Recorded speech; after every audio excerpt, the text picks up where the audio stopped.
say what they want. People gonna talk.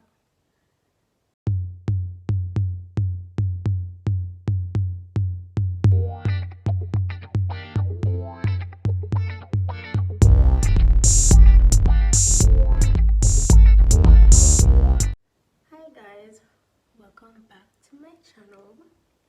But if you're new, hi, I am Nell, and I love cheesecake, and I am very, very adventurous. Sometimes a little bit too adventurous for my own good. But I have some errands to run today, and I have someone's makeup to do, so I'm just going to be doing a little chit chat. Get ready with me. I actually asked you guys some questions on Instagram. I do this mainly because I don't want to just come on a camera talking about anything that like don't really interest you guys, so this is why I just asked this question. So definitely keep on watching, and I hope by the end of this video you do like, comment, and definitely subscribe for some more content. Okay, so I'm going to be doing my hair and my makeup. I'm not really doing no like glam kind of makeup. I'm just kind of like doing something with my face to get out the house. My hair is a mess. This is like a week old blowout. My hair is natural, but we're gonna do something with it, you know? So just start by brushing this out first of all. Okay, now let's see. First question is going to be, when is your birthday? So I am a Gemini, and I know a lot of people have something against Geminis. To be fair, sometimes I don't like my own sign, but I'm perfectly fine. But my birthday is June 10th. And I was born in the year 1997, so like I said, I am a Gemini. So yeah. What's your dream job?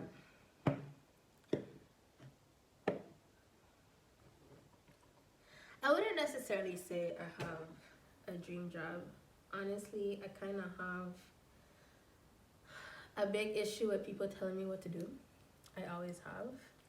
So, I mean, working for people and stuff like that, you know, comes with, you know, people telling you what to do, like higher ups and stuff like that. Well, obviously. But, I mean, I don't really have a dream job. Like I said, in school, I studied cybersecurity. So that's actually something I love doing. It's an interest of mine, but I wouldn't consider it as a dream job. Like, I wouldn't want to work for the rest of my life until I die. My hair is shedding a lot because I have not combed it for like the past 3 days, I want to say. So, but yeah, so I wouldn't really necessarily say I have a dream job. The next question I did see on there is my dream vacation. Honestly, I love anywhere foreign. I would have to say that my dream vacation would probably, I'm putting my hair in a ponytail, guys. My dream vacation would probably be, I'm stuck between wanting to go to Japan. That's a place like I would really love to visit. Also Germany, and also Indonesia. So if I could go to like any of those places as like a vacation type of vibe, I would love it. So I would say those places would be considered as like a dream vacation for me. Next question.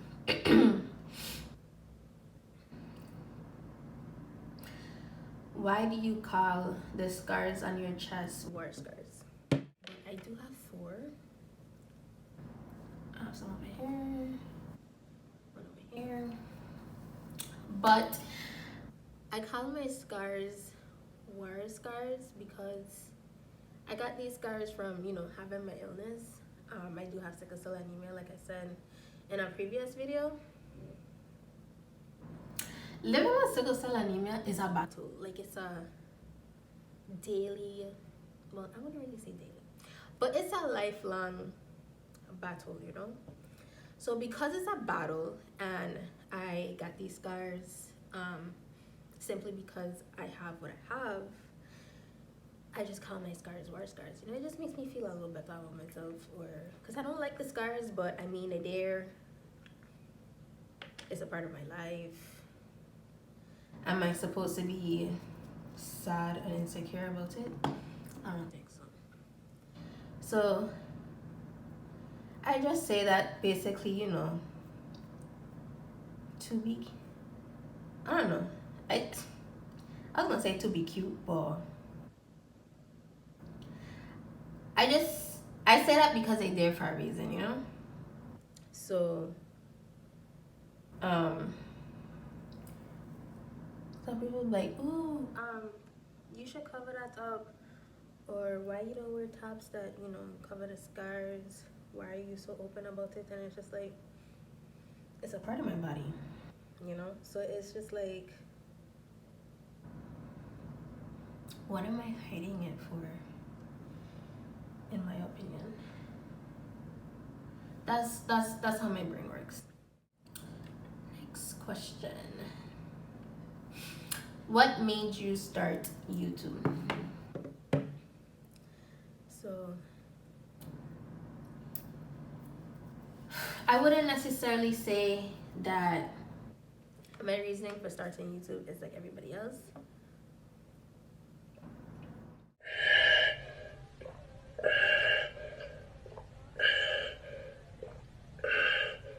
I've heard a lot of oh, she started a YouTube channel because she just want being things, or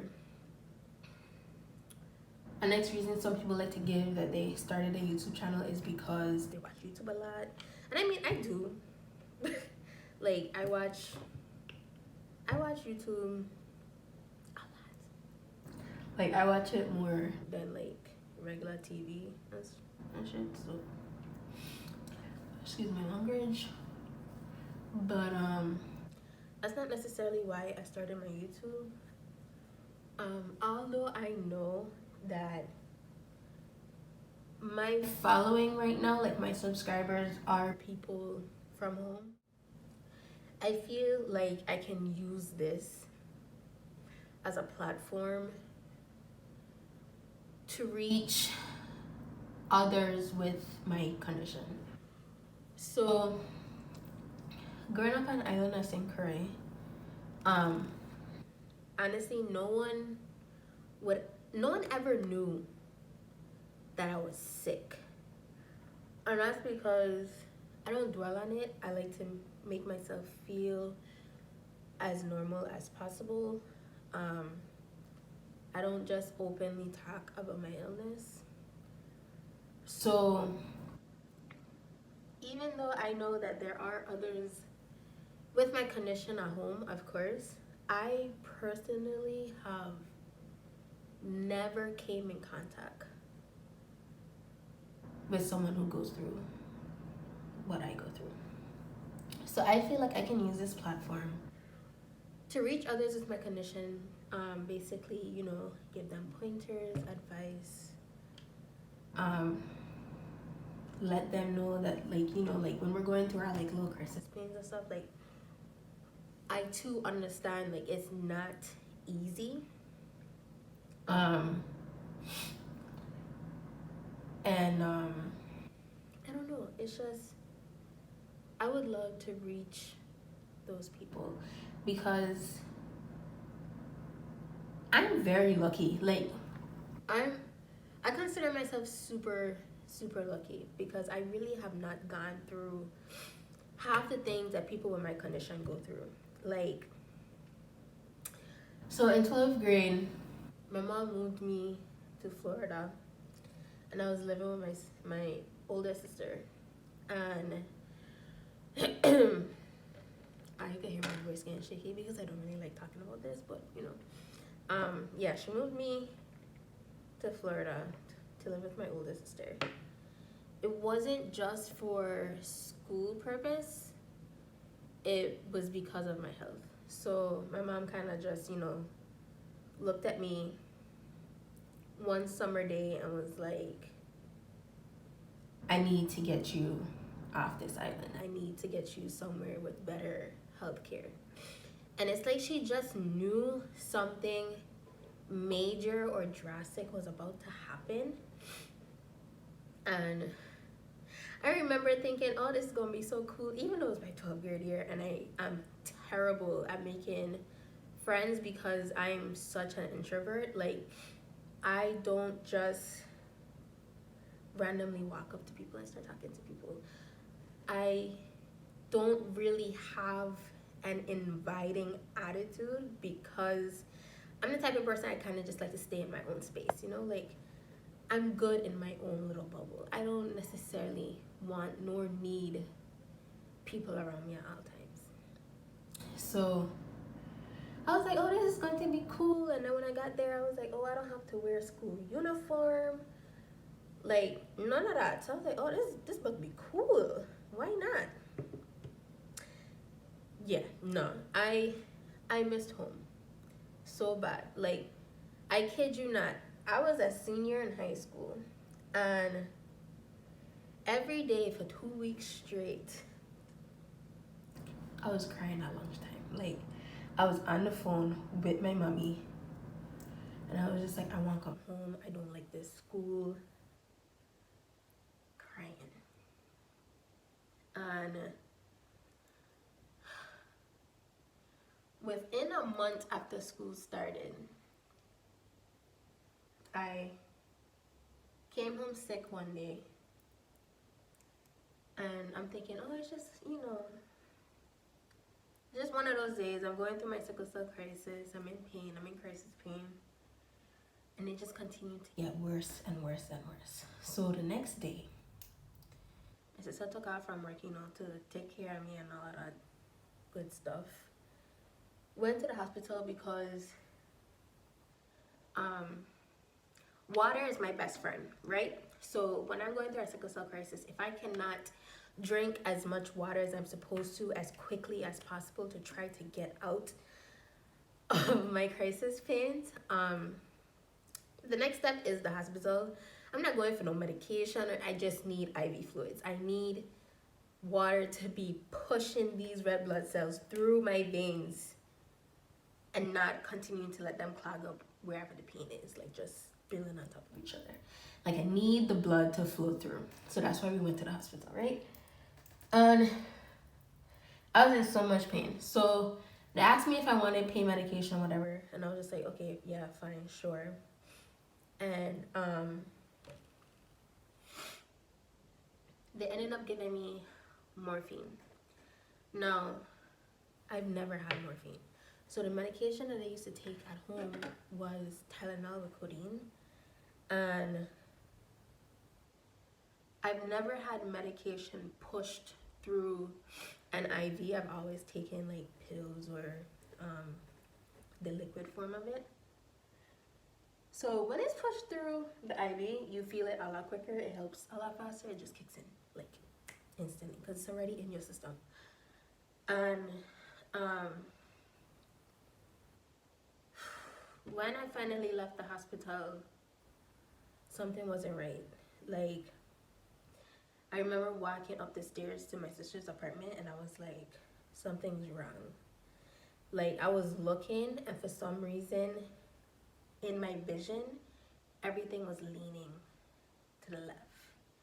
Like, if it looked like everything on my left side was just falling. Like, nothing was leveled. Like, the floor was just falling on the left side and all of that. So I kept telling my sister, I was like, something's wrong. Something don't feel right. And then I'm shaking. I'm not going to cry on here. I promise you, I'm not going to cry. I don't cry. Mama don't cry. I just kept the time, I was like, I think they gave me too much morphine. I think I had too much morphine. And I went to sleep. She put me in a bed and everything. And then, like, every time I would wake up, I felt like I was falling off the bed on my left side. So I kept telling her, I was like, I can't move. I can't move the left side of my body. Like, I can't move it, you know? And she was like, you still think it's the medicine? I was like, I mean, I guess so. Like, maybe. Like, I don't know. And luckily, her friend was there. Mind you, this was going on for like maybe 2 days. After I left the hospital, like 2 days. And I remember, I think it was a Saturday or something like that. Because I got sick on a Wednesday. It's crazy how I remember that, I know. But I think it was a Saturday. And I was in the bed and I was like, I need to get out of this bed. I don't want to be in the bed no more. And when I tell y'all, like, I meant it that I could not move the left side of my body. I could not move the left side of my body. Like, everything was just, like, heavy. Like, I could not move it. And so I remember getting out of bed, and because it was so hard to pick up my left leg, I remember just crawling to the living room, to the couch. And I asked my sister for Gatorade. So she gave it to me or whatever. And I didn't notice what was going on, but her friend did. So I'm drinking the Gatorade and it was spilling out on the left side of my face. I need to hurry up. It was spilling out on the left side of my face. Her friend noticed. So her friend instantly like ran up to me and she gave me her hand and she was like, squeeze my hand, squeeze my hand. Right hand was squeezing just fine. This hand won't do shit. It won't do nothing. So it was just like, I know what's going on, but she automatically picked up on it. So she did like the whole thing, which is what the doctors do to me now just to make sure that I have mobility on both sides of my body. But she did all of that. And then my sister like freaked out. And I'm calm. Whatever, my sister's friend rushed me downstairs to the car. She's like, we need to get your sister to the hospital now. She needs to go to the hospital now. And so she's on the phone with my mom. My mom is like, well, Danielle, it sounds like your sister is having a stroke. Like, you need to get to the hospital. She sounds like she's having a stroke. When I tell y'all, my mom is, like, so amazing. Like, the whole time my mom was on the phone with my sister, she was also trying to get Alpha St. Croix to get up here to me. So I get to the hospital or whatever, and they're talking to me, but I guess I wasn't responding. But in my head, I was responding, okay?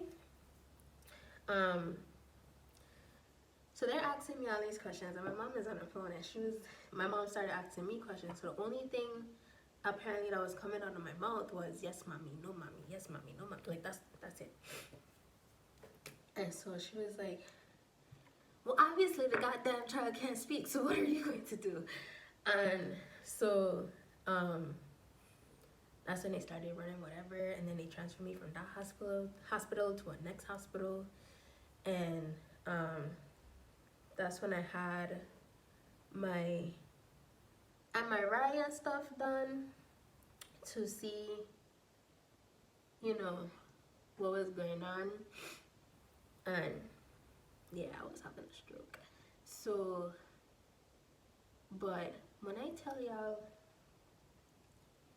it's so amazing that I was going through that for 2 days.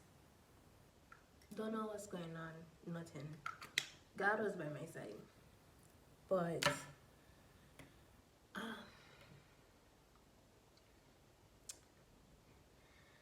after the MRI and stuff, it was late that night. I finally started to feel better. I was starting to be able to like move my left side of my body and all of that.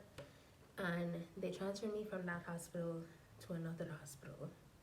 So they transferred me to John Hopkins Children's Hospital in St. Pete.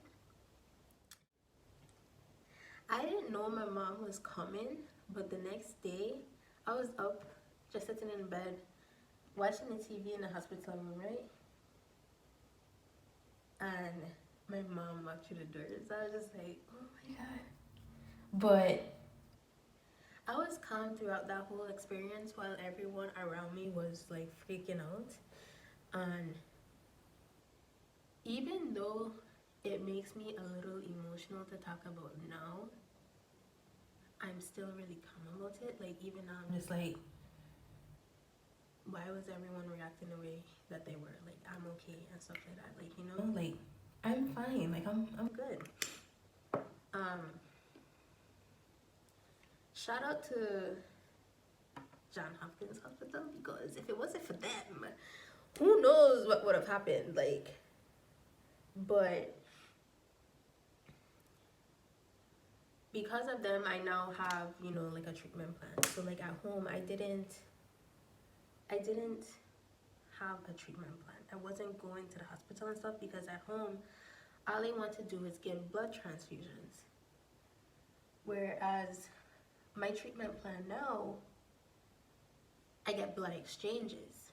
So instead of them putting good blood on top of bad blood, I'm getting my bad blood taken out and replaced with good blood, you know? So when I say I haven't gone through the stuff that most people have gone through, like, yes, my stroke was really bad, but it wasn't terrible. I don't have any complications. I'm fine. Like it never even happened. And I hear stories all the time of people with my condition and they've already lost, you know, organs by a certain age, and all that stuff. And I haven't. I have all my organs. Like, I have my spleen. I don't have kidney issues. I don't have lung issues. I have my gallbladder. Like, I have everything. The only thing that has happened to me really drastic is that I had a stroke. So you can see the abnormality abnormality in my brain, but it doesn't hinder me, you know? And I'm like really grateful. So that's why I've started a YouTube, because I feel like I can reach people with my condition. I can be there for them, maybe not physically for everyone, but I can be that person for them, you know? And so yeah, and that was a very long explanation. I am so sorry, but that is my reason for starting YouTube. But see, I didn't cry. Bad man don't cry. I told you, bad man don't cry. Like, anyway, what does the future hold for? I think that's supposed to say for your family. Lots of stuff. Like, I ain't just tell you I bless. No man. We are in a good position, and I can only imagine 5 years from now, 10 years from now,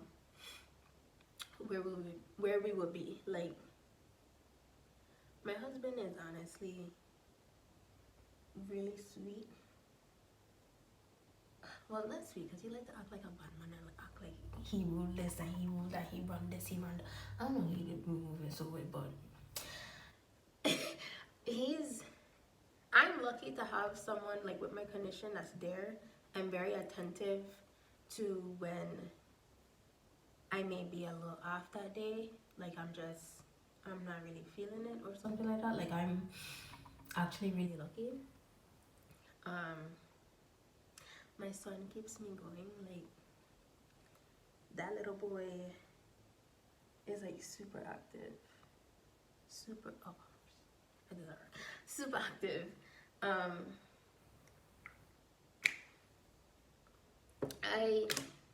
Our future is very bright, I would have to say. Do you plan on having any more kids? Okay. Maybe one more. Sean was 5. I don't know where he came the next 3 from, but it's not me. It's not me. Like, not me. That is not happening. I'm talking way too much. But yeah, so I would say one more. So yeah, if it's a girl, then he's lucky. If it's a boy, then I mean, you know. But what's your biggest blessing and accomplishment, or accomplishment? Sorry, biggest blessing or accomplishment. I would say my biggest blessing. I already know y'all know that I'm gonna say that my biggest blessing is my child, but besides that, my biggest blessing would be that I got past my stroke, like totally fine. My biggest blessing is living with my condition and being okay more than half the time. That's what I would say.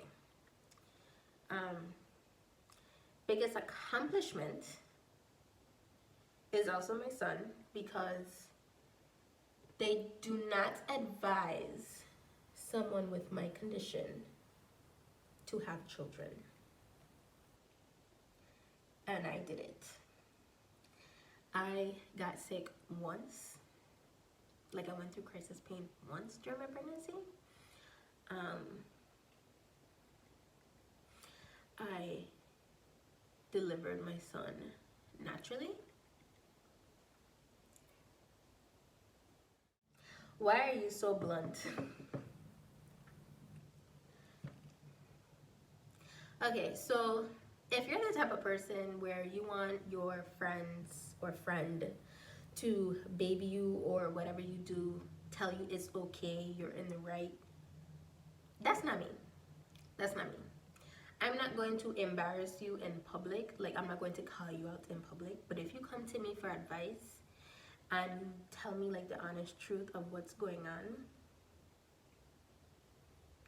I'm gonna tell you what it is. So if you are in the wrong, I'm going to tell you that you are in the wrong. I'm not the friend that's going to lie to you. Sorry. It don't make sense. It don't benefit nobody. It don't benefit you at all. So that's one thing that people don't like about me, because some people, they expect when they come to me and they ask me questions, I'm going to baby them.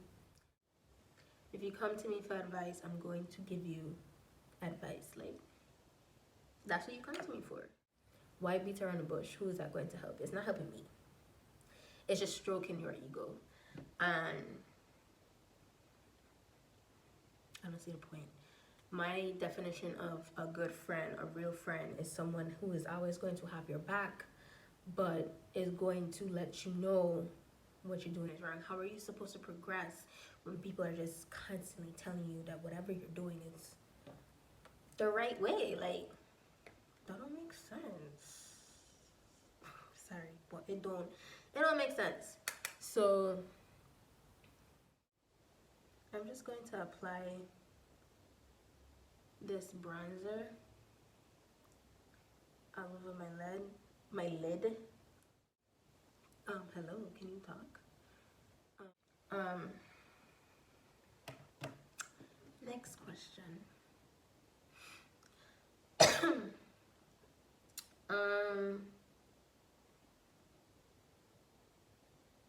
How do you deal with what people say about you? I don't. I mean, I don't really pay attention to what people have to say, because at the end of the day, I am the one living in my body, and I know what I'm doing from what I'm not doing. So if somebody wants to state that they know this and they know, I wipe stuff into my hand because I'm going to wash my hands anyway, so I don't want to hear nothing about it. If you know what you're doing, why does it matter what other people have to say? It's you living your life, right? If it's making you happy, who cares?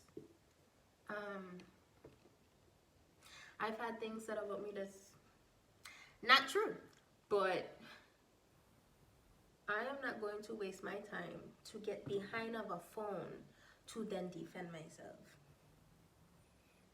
I know what I'm doing. Why am I having to defend myself? I'm not doing that. I am not doing that. Sorry.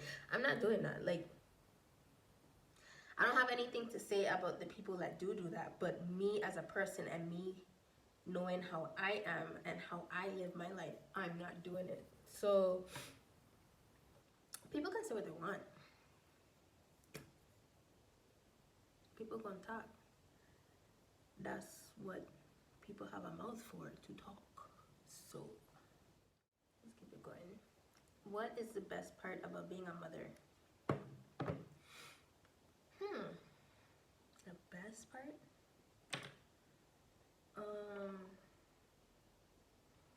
The best part about, isn't all of it like the best part? Like, really and truly, my fellow mothers, would you not say that the best part of being a mom is basically everything? Except like the tiredness and all, but that's so worth it in my opinion. Like, the tiredness don't even matter if I get to see my son wake up every morning, see him every day, and you know, see how he's progressing, see that he's doing something new. Like, you know how amazing it is to watch this little human being that came out of you go from doing absolutely nothing but looking around to then doing all kinds of things. Like, I don't know. The best part? I don't think there is a best part. When do you plan on coming back home? I don't know, sis. I want to come home this year, but you know, with the whole panorama going on, I gotta be extra careful, because ain't nobody trying to catch the Rona, especially not with my condition. So I actually don't know, but I would love to go home because my son loves water, so I feel like he would really love going to the beach, because he's not experiencing the beach up here. This is not a beach up here, okay? It's dirty ocean water.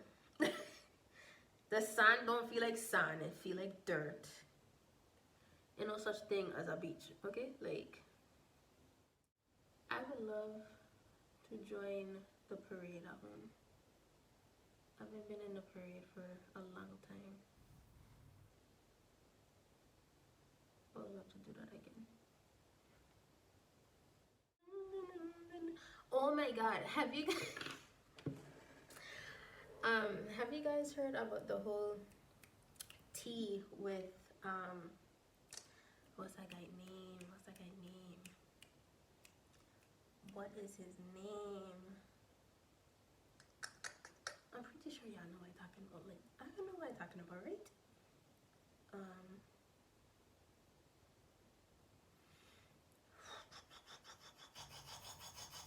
Man, I don't remember his name, and I don't feel like looking for it. Watch me saying I don't feel like looking for it, and watch me still look for it. And I'm gonna find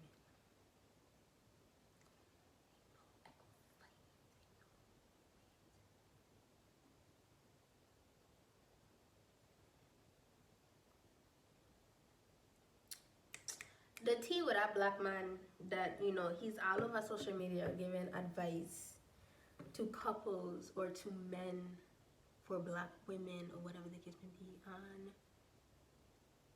He was out here doing the dirty, like. But I mean, can you really speak on something without having that experience? You know, don't listen to me, because I don't even agree. The only thing I have to say about it though is I find it really messed up for people to be making excuses for him based on how his wife presented herself. Like, listen, right? You don't go that route. If a man wants to cheat, a man is going to cheat. And honestly, if you're one of those girls that want to blame yourself for a man cheating, then it's like, okay, go ahead, do you, sis. But I'ma just tell you that half the time when a man cheats, it don't have anything to do with you. Like, cheating because you want to cheat. Like, you could be perfect. Like, you could wake up every morning and make his breakfast and pack it up so that when he go to work, and then also like make his lunch and pack it up too so that he have lunch for work and he don't gotta buy food. Listen. Listen, like, no, you could be doing all of that, and if he is just one of those guys, he is just going to find some reason as to why, like, he wants to cheat, and half the time it's just like, I'm pretty sure it doesn't even cross in a man's mind, like, oh, she don't do this, she don't do that, so I'm gonna go cheat. I'm gonna find somebody that gonna do this. I'm gonna find somebody that gonna do that. And listen, if you a side piece and you know you a side piece and you doing that stuff, I'm gonna just let you know that's not going to win him over neither. Like, most guys that cheat that are in like a committed relationship, and when I say committed, I don't just mean marriage. Like, you could be fully committed to someone without being married to them. For those of you out there that will be blaming yourself for a man doing whatever, just stop it. Because if it's in his, where there is a will, there is a way. So it's gonna happen. Okay, sis? I'm going to go put on my outfit and show you guys the finished look. I'm not putting on anything serious. Like, just gonna run errands and do somebody else's makeup. Probably going to look like a bum, to be honest, but at least my face looks decent and my hair is combed, so I mean it brings up the presentation a little bit more. But yeah, so I will do that and I will be back.